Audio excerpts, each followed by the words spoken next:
السلام علیکم ورحمۃ اللہ وبرکاتہ۔ تعلیم القرآن کلاس نمبر 45۔ آج کی کلاس میں سورۃ البقرہ کی آیت نمبر 40 کی تدریس جاری رہے گی۔ اعوذ باللہ من الشیطان الرجیم، بسم اللہ الرحمن الرحیم۔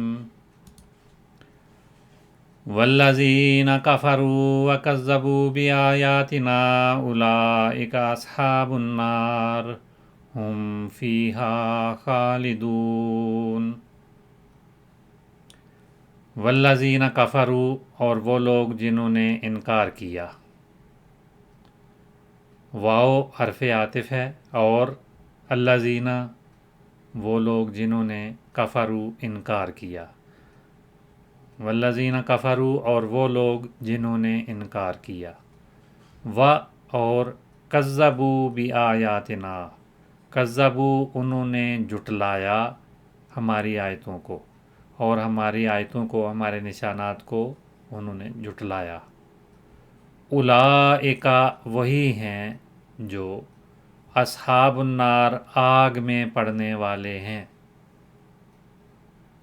اولئک اسم اشارہ بعید، اصحاب صاحب کی جمع یہاں پر مضاف، اور النار مضاف الیہ۔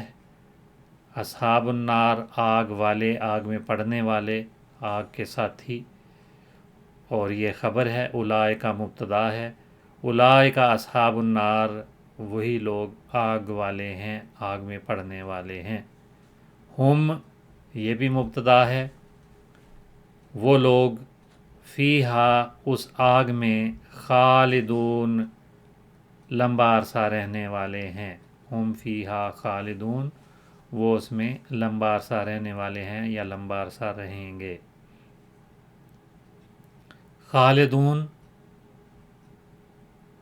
لمبا عرصہ رہنے کے لیے بھی یہ لفظ آتا ہے، اور ہمیشہ رہنے کے لیے بھی، اس کی تفصیل ہم بعد میں پڑھیں گے۔ اس آیت کا ابتدائی حصہ ہم پہلے پڑھ چکے ہیں، اب ہم آگے بڑھتے ہیں۔ اولئک اصحاب النار وہی ہیں جو آگ میں پڑنے والے ہیں۔ یہ اولئک اسم اشارہ بعید کے لیے ہے۔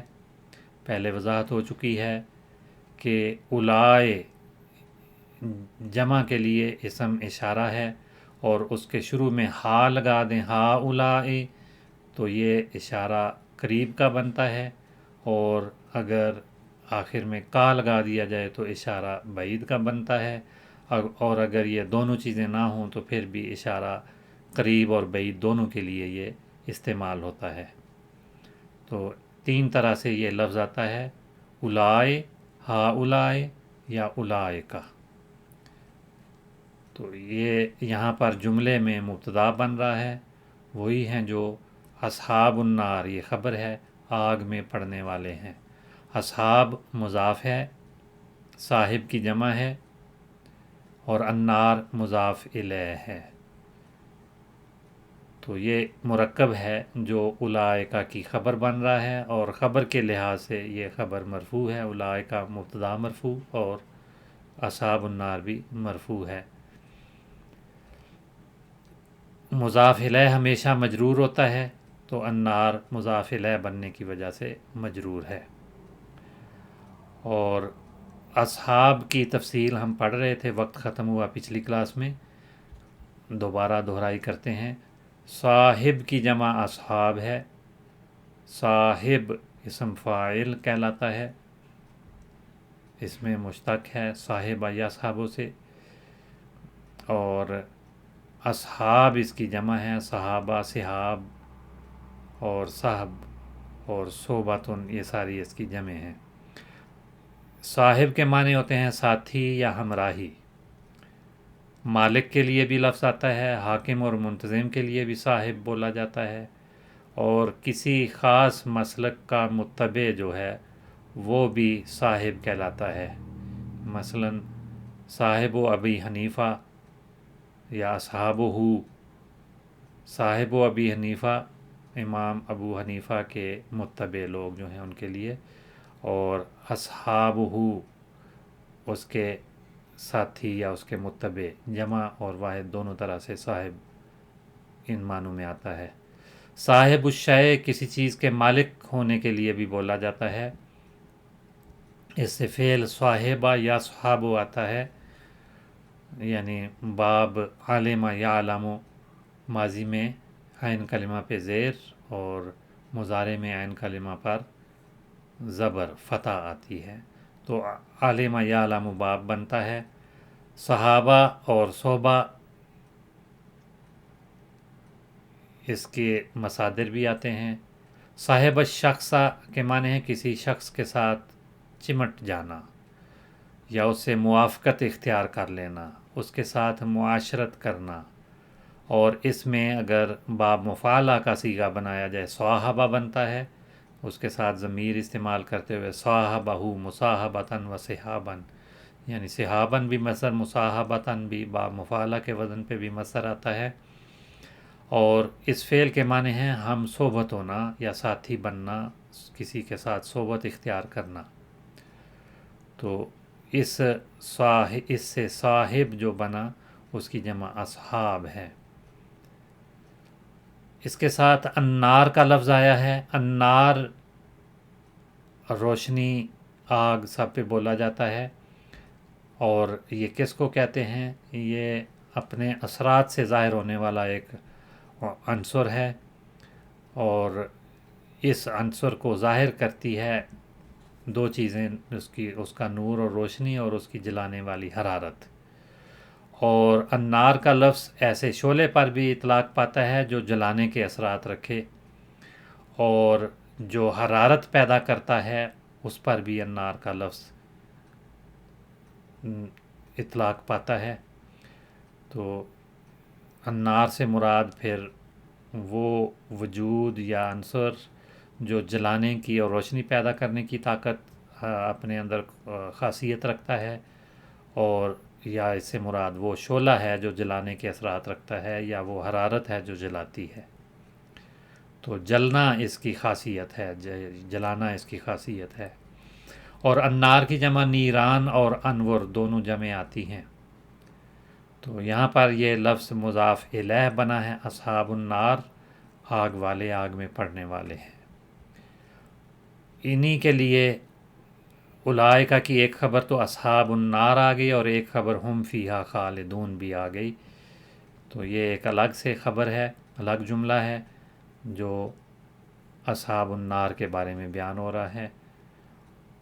اس کو ایسی صورت جو جملے کی شکل میں کسی اور کی وضاحت کرے کہ کیا کیفیت ہوگی، تو اس کو حال بھی کہا جاتا ہے۔ ایک لفظ بھی، کلمہ بھی حال بنتا ہے، اور ایک جملہ بھی حال بنتا ہے۔ تو یہاں پر یہ جملہ حال کی صورت میں بنے گا، حالت بیان ہو رہی ہے۔ اس جملے کی اپنی ترکیب یہ ہے کہ ہم یہاں پر مبتدا ہے اور مرفوع ہے، ضمیر یہاں مبتدا بن رہی ہے، اور یہ جمع مؤنث غائب، جمع مذکر غائب کا صیغہ ہے ہم، یعنی ہوا، ہما، ہم۔ ضمیر، اس ضمیر کی گردان کریں تو یہ تیسرا صیغہ ہے۔ فیہا، اس میں، ہا کی ضمیر النار کے لیے ہے، اس آگ میں۔ فی میں، یہ حرف جار ہے، اور ہا اس کی وجہ سے مجرور ہے ضمیر، اس میں۔ خالدون لمبا عرصہ رہنے والے ہیں، یہ خبر ہے، اور خبر ہمیشہ مرفوع ہوتی ہے، تو ہم بھی مرفوع ہے مبتدا بننے کی وجہ سے، خالدون بھی مرفوع ہے مبتدا ہونے کی وجہ سے، تو لمبا عرصہ رہنے والے ہیں۔ اس کے معنی ہمیشہ رہنے کے بھی ہوتے ہیں اور لمبا عرصہ رہنے کے بھی ہوتے ہیں، کسی حالت میں یا کسی کیفیت میں یا کسی جگہ میں لمبا عرصہ رہنا یا ہمیشہ رہنا۔ کسی جگہ پہ برقرار رہنے کے لیے بھی یہ لفظ آتا ہے۔ کہتے ہیں کہ خلد فی السجن وفی النعیم خلود، اسی سے خلد اور خلود دو جو مصادر آتے ہیں وہ اس کی وضاحت کرتے ہیں۔ عام طور پہ یہ کہا جاتا ہے کہ قید خانے میں جو لمبا عرصہ رہنا ہے اس کے لیے خلد آتا ہے، اور خلود جو ہے وہ نعمت والی حالت، نعمت کے لیے، جنت کے لیے خلود کا لفظ بالعموم استعمال ہوتا ہے۔ تو اس کے معنی ہمیشگی یا دوام کے ہیں۔ دار الخلود جنت یا بہشت کا نام بھی ہے، ہمیشہ رہنے کا گھر، تو اس کے لیے خلود کا لفظ عام طور پہ بولا جاتا ہے۔ سورۃ البقرہ آیت نمبر 41۔ یا بنی اسرائیل اذکروا نعمتی التی انعمت علیکم واوفوا بعہدی اوف بعہدکم وایای فارہبون۔ یا بنی اسرائیل، اے اسرائیل کے بیٹو، اے اسرائیل کی اولاد۔ یا حرف ندا ہے، اے بنی بیٹے، اسرائیل اسرائیل کے، اسرائیل حضرت یعقوب علیہ السلام کا نام ہے۔ اے بنی اسرائیل، ان کو مخاطب کیا گیا ہے، یہ منادہ ہے بنی، اور یہاں پر مضاف ہے، اور اسرائیل مضاف الیہ ہے۔ اذکروا، تم یاد کرو، نعمتی، میری نعمت کو، نعمت مضاف اور یا مضاف الیہ یا متکلم، میری نعمت۔ اے بنی اسرائیل، میری نعمت کو یاد کرو، التی، جو، انعمت علیکم، میں نے تم پر کی ہے، میری اس نعمت کو یاد کرو جو میں نے تم پر کی ہے۔ وَأَوْفُوا، اور تم پورا کرو، بعہدی، میرے عہد کو، اور تم میرے عہد کو پورا کرو۔ نتیجہ کیا نکلے گا؟ اوف، میں بھی پورا کروں گا، بعہدکم، تمہارے عہد کو، میں بھی تمہارے عہد کو پورا کروں گا۔ وَإِيَّایَ فَارْہَبُونَ، اور مجھ سے ہی، بس مجھ سے ہی، فارہبون، تم ڈرو۔ یہ یہاں پر یا ضمیر متکلم کے لیے اس کو اصطلاح میں ضمیر منفصل منصوب کہا جاتا ہے، اور یہ بالعموم کسی فعل سے پہلے استعمال ہوتی ہے، مفعول بن کے آتی ہے، تو یہاں پر بھی یہ مفعول بنی ہے، لیکن اس کا جو عامل ہے، اس کو نصب دینے والا فعل جو ہے وہ ارہبو فعل امر ہے، اور نون، یہ نون وقایا کہلاتی ہے، اور اس کے بعد یائے متکلم بھی محذوف ہے، تو تاکید کے لیے دو ضمیریں یہاں پر آ گئیں۔ اللہ تعالیٰ کے لیے یہ ضمیریں ہیں، ان کا مرجع اللہ تعالیٰ کی ذات ہے، تو دونوں کو ملا کر زور دینے کے لیے یہ بیان ہوا، بس مجھ سے ہی یا مجھ ہی سے، فرحبون، تم ڈرو، بس تم صرف مجھ سے ہی ڈرو، بس مجھ ہی سے ڈرو۔ یا بنی اسرائیل اذکروا نعمتی، اے بنی اسرائیل، اس نعمت کو یاد کرو، میری اس نعمت کو یاد کرو، التی انعمت علیکم، جو میں نے تم پر کی، واوفوا بعہدی، اور تم میرے عہد کو پورا کرو، اوف بعہدکم، میں بھی تمہارے عہد کو پورا کروں گا، وایای فارہبون، اور بس مجھ ہی سے ڈرو۔ پہلے بیان ہوا یا حرف ندا ہے، تو اس کے بعد جس کو پکارا جاتا ہے اس کو منادہ کہا جاتا ہے، تو بنی اسرائیل یہ منادہ ہے، اے بنی اسرائیل۔ بنی دو الفاظ، دو کلمات کا مرکب ہے، اس کو مرکب اضافی کہا جاتا ہے، اور اس میں بنی جو ہے یہ مضاف اور اسرائیل مضاف الیہ ہے۔ مضاف کے اعراب تو اس سے پہلے آنے والے عامل کے ہوتے ہیں، ما قبل جو پہلے عامل ہو اس کی وجہ سے مضاف پر اعراب ہوتے ہیں، وہ مرفوع بھی ہو سکتا ہے، منصوب بھی ہو سکتا ہے، مجرور بھی ہو سکتا ہے، لیکن یہاں پر یا کی وجہ سے یہ منصوب ہے۔ یا کا عمل حروف ندا کا عمل یہ ہوتا ہے کہ اس کے بعد جو منادہ ہوتا ہے وہ اگر مفرد آئے، اکیلا آئے، تو وہ مبنی علی الضمہ ہوتا ہے، یعنی اس کے آخر میں ہمیشہ پیش یا ضمہ آتی ہے۔ اور اگر وہ منادہ مضاف ہو تو وہ منصوب ہوتا ہے، جیسے کہ یہاں پر بنی کا لفظ مضاف ہے اور یہ منصوب ہے۔ بنی ابن کی جمع ہے، ابن کی جمع بنون آتی ہے اور ابنا بھی آتی ہے۔ بنون جو ہے یہ اس کا حمزہ ہٹا دیا گیا، ابنون اصل میں تھا، حمزہ گر جاتا ہے تو یہ ابن عام طور پہ بن کا لفظ بھی بولا جاتا ہے، تو وہ یہی ابن ہے، اصل میں حمزے کے ساتھ ہے لیکن حمزہ بعض اوقات گر جاتا ہے، بعض اوقات قائم رہتا ہے، اور جمع میں یہ بالعموم گرتا ہے، اور اس کے بعد واو نون لگا کر اس کی جمع بنتی ہے، یا نون لگا کر جمع بنتی ہے۔ تو جمع مذکر سالم اس کو کہتے ہیں۔ جمع مذکر سالم میں واو نون یا نون ملا کر جمع بنائی جاتی ہے، تو یہ وہی جمع مذکر سالم ہے۔ اور اس میں ایک بات سمجھنے والی یہاں یہ ہے کہ جمع مذکر سالم تو بنونا یا بنینا بنے گا، لیکن یہاں پر بنی اسرائیل استعمال ہوا ہے، تو یہ یاد رکھیں کہ اس کے آخر میں واو نون یا نون جو آتے ہیں حروف، ان میں نون جو ہے یہ نون جمع کہلاتی ہے۔ اسی طرح سے تثنیہ کے صیغے کے آخر میں بھی نون آتی ہے تو وہ نون تثنیہ کہلاتی ہے۔ تو نون جمع یا نون تثنیہ یہ بعض اوقات گر جاتی ہیں، اور وہ گرنے کا موقع کون سا ہے؟ جب یہ مضاف بنتے ہیں، ان اسماء کو مضاف بنایا جائے۔ تو یہ بنی اسرائیل، بنینا اسرائیل ہے یا بنونا اسرائیل بنے گا، تو یہ نون جو ہے مضاف ہونے کی وجہ سے بنی میں سے گری ہوئی ہے۔ واو رفع کی حالت میں آتی ہے، جہاں بھی رفع کے موقع پہ یہ لفظ استعمال ہوگا جمع مذکر سالم تو واو نون کے ساتھ، اور نصب اور جر کے موقع پہ جب یہ استعمال ہو تو یہ یا کے ساتھ آتا ہے بنینا۔ تو بنینا کے دونوں اعراب ہو سکتے ہیں، نصب بھی اور جر بھی۔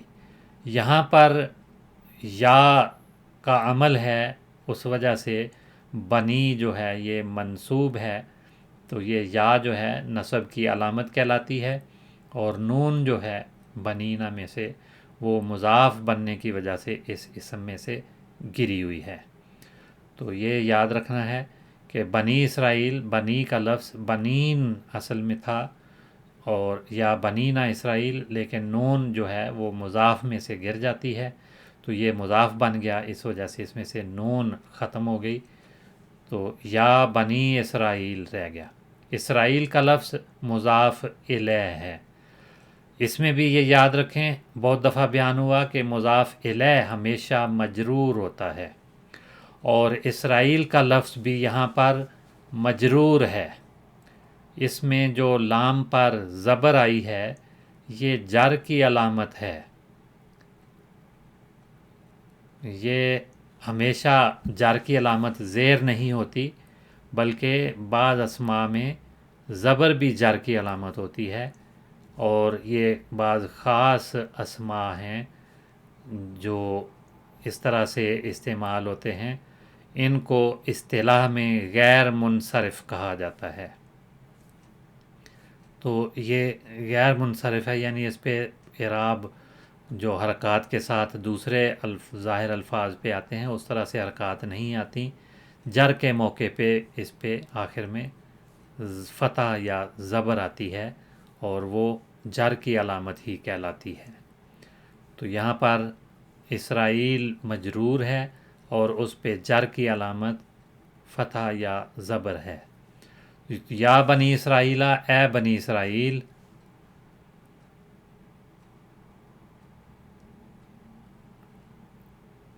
تو ابن کے معنی بیٹے کے ہیں، جس کی جمع بنون اور ابنا دونوں آتی ہے۔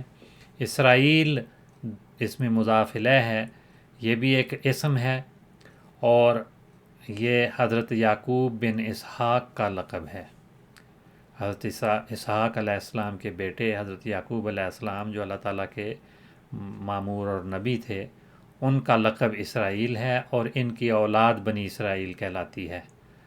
اور بعض اوقات یہود کے لیے بھی یہ لفظ، کیونکہ یہ تمام کے تمام یہود تھے، اور یہود کے لیے بھی بنی اسرائیل کا لفظ بولا جاتا ہے، حضرت یعقوب علیہ السلام کو ماننے والے، یا پھر ان میں حضرت موسیٰ علیہ السلام جب آئے تو یہود ان کے مخاطب تھے، ان میں تمام کے تمام بنی اسرائیل بھی شامل تھے، جنہیں یہود بھی کہا جاتا ہے۔ تو حضرت یعقوب علیہ السلام کا لقب اسرائیل ہے، اور بنی اسرائیل یا بنو اسرائیل جب کہا جاتا ہے تو اس سے مراد حضرت اسرائیل حضرت یعقوب علیہ السلام کی اولاد ہے، اور 12 بیٹے تھے ان کے، اور ان 12 بیٹوں کی جو نسلیں ہیں وہ 12 قبیلے بنے، وہ تمام کے تمام قبیلے بنو اسرائیل میں یا بنی اسرائیل میں شامل ہیں۔ تو یا بنی اسرائیل یہاں انہی کو مخاطب کیا گیا ہے، اور عمومی طور پر یہود کے لیے یہ لفظ بولا جاتا ہے، تو یہاں پر وہ یہود مراد ہیں جو حضرت موسیٰ علیہ السلام کے تابع تھے، ان کو ماننے والے تھے۔ اذکروا، اے بنی اسرائیل تم یاد کرو، ذکر سے اذکروا ہے، تم یاد کرو۔ فعل امر ہے، یہ جمع مذکر مخاطب کا صیغہ ہے، اور یہ فعل امر ہے، فعل ماضی اس کا ذکرہ ہے، زال کاف را اس کا مادہ ہے، اور ذکرہ یذکرو یہ فعل آتا ہے ماضی اور مضارع، یذکرو فعل مضارع ہے۔ مصادر اس کے مختلف آتے ہیں، ذکرن، ذکرن، ذکرا، تذکارن، تذکارن، اور اسم فاعل اس سے ذاکر بنتا ہے، اسم مفعول مذکور بنتا ہے، اور یہ الفاظ ہم بہت سارے اردو میں بھی اسی طرح سے استعمال کرتے ہیں۔ اور ذکر یذکر کے معنی ہوتے ہیں ذکر کرنا، تعریف کرنا، یا کسی کا نام لینا، کسی چیز کا، کسی شخص کا نام لینا۔ اور اسی سے تذکرتن بھی مصدر آتا ہے، جو اسم کے طور پہ بھی استعمال ہوتا ہے، یاد دہانی کے لیے تذکرہ بولا جاتا ہے، یاد دہانی کا جو ذریعہ ہو اسے بھی تذکرہ کہا جاتا ہے۔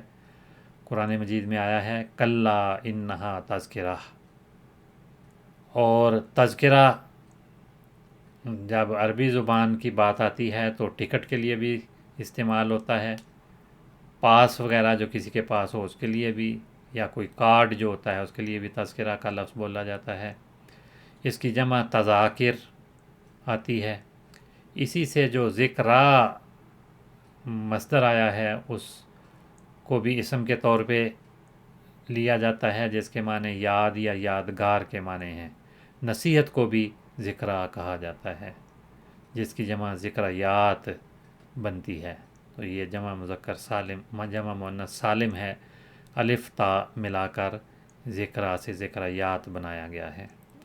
ذکرا جب پڑھا جاتا ہے تو یا جو ہے وہ الف میں تبدیل ہو جاتا ہے، اور یہ یا جو ہے یہ مؤنث کی یا کہلاتی ہے، ذکرا میں یا تانیث کہلاتی ہے۔ یا بنی اسرائیل اذکروا، اے بنی اسرائیل تم یاد کرو، کس کو؟ نعمتی، میری نعمت کو۔ یہ بھی نعمت جو ہے یہ مضاف ہے، اور یا متکلم مضاف الیہ ہے۔ یہاں بھی یہ یاد رکھنے کی بات ہے کہ جو یہ نعمت کا لفظ مفعول بن رہا ہے اذکروا کا، یاد کرو نعمت کو، ترجمے کے لحاظ سے وہ واضح ہے، لیکن اس پہ مفعول پہ آخر میں زبر یا فتح آتی ہے، منصوب ہونے کی وجہ سے نصب کی علامت فتح ہوتی ہے اسم ظاہر پر۔ یہ اسم ظاہر ہے اس پہ فتح نہیں آئی، اس پہ زبر نہیں آئی۔ اس کی وجہ یہ ہے کہ اس اسم کو مضاف بنایا گیا ہے یائے متکلم کی طرف، اور یائے متکلم جب مضاف الیہ ہوتی ہے تو اس کے ساتھ ملنے والا جو مضاف ہے وہ آخر سے ہمیشہ کسرہ کے ساتھ پڑھا جاتا ہے، کیونکہ یا کو پڑھنے کے لیے نعمتی یا نعمتی یا تو زبر تو آگے ملانے کے لیے دی گئی ہے، اصل نعمتی ہے، تو اس یا کو پڑھنے کی وجہ سے اس کو رفع کی حالت میں، نصب کی حالت میں، جر کی حالت میں، تینوں صورتوں میں آخر میں تا کو کسرہ دے کر پڑھا جائے گا۔ تو نعمتی، میری نعمت کو تم یاد کرو، تو یہ اعراب کی علامت نہیں ہے کسرہ، بلکہ یائے متکلم کی وجہ سے۔ اسی وجہ سے جب اعراب کی بحث ہم پڑھتے ہیں تو اس میں جب اعراب کی بحث آتی ہے تو ہمیشہ علامات بتاتے ہوئے کہا جاتا ہے کہ جو یائے متکلم کی طرف مضاف ہو اس میں یہ اعراب نہیں ہے، اس کا استثناء ہے، لیکن باقی اسماء پر، اسماء ظاہر پر اعراب کی علامات یہ بنتی ہیں۔ تو یہ جہاں بھی بحث آئے گی اس بات کو ذہن میں رہنا چاہیے تاکہ اعراب سمجھنے میں آسانی ہو۔ نعمتی، میری اس نعمت کو، آگے چونکہ اسی نعمت کے لیے بیان ہوا، نعمت یلتی انعمت علیکم، اسی نعمت کے بارے میں آگے وضاحت ہو رہی ہے، تو اس بنا پر اس کو حرکت دے کر اس ترجمے میں اس نعمت کو اس کا لفظ شامل کیا گیا ہے۔ میری اس نعمت کو یاد کرو، التی انعمت علیکم، جو میں نے تم پر کی ہے۔ تو یہاں پر نعمت اسم واحد مؤنث کا صیغہ ہے اور منصوب ہے، مضاف بن رہا ہے، اس وجہ سے اس پہ آخر میں کسرہ آئی، یا متکلم کی طرف مضاف ہے، اور یا اس میں ضمیر واحد متکلم ہے، مضاف الیہ بنتی ہے اور مجرور ہے۔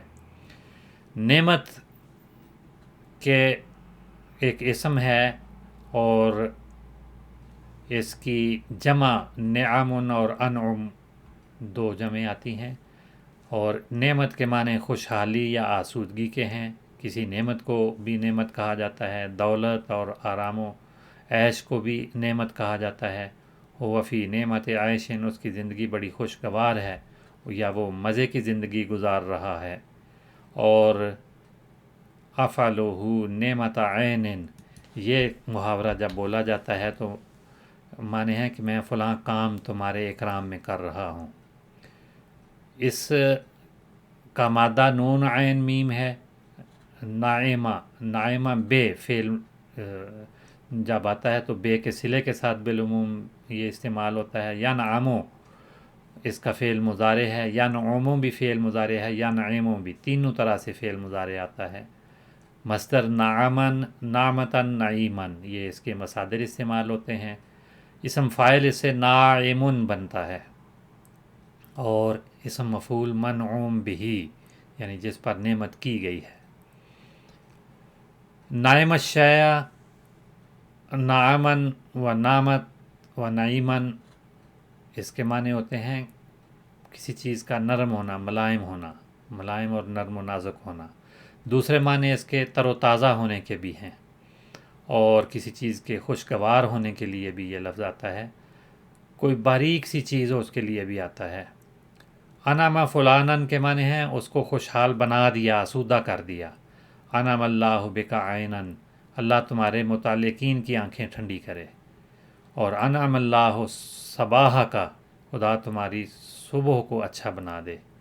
اور منعم علیہ اسی سے اسم مفعول بنتا ہے، یعنی جس پر اللہ تعالیٰ کا انعام ہوا ہو، اللہ تعالیٰ کی طرف سے انعام یافتہ یا اللہ تعالیٰ کا خصوصی انعام پانے والا۔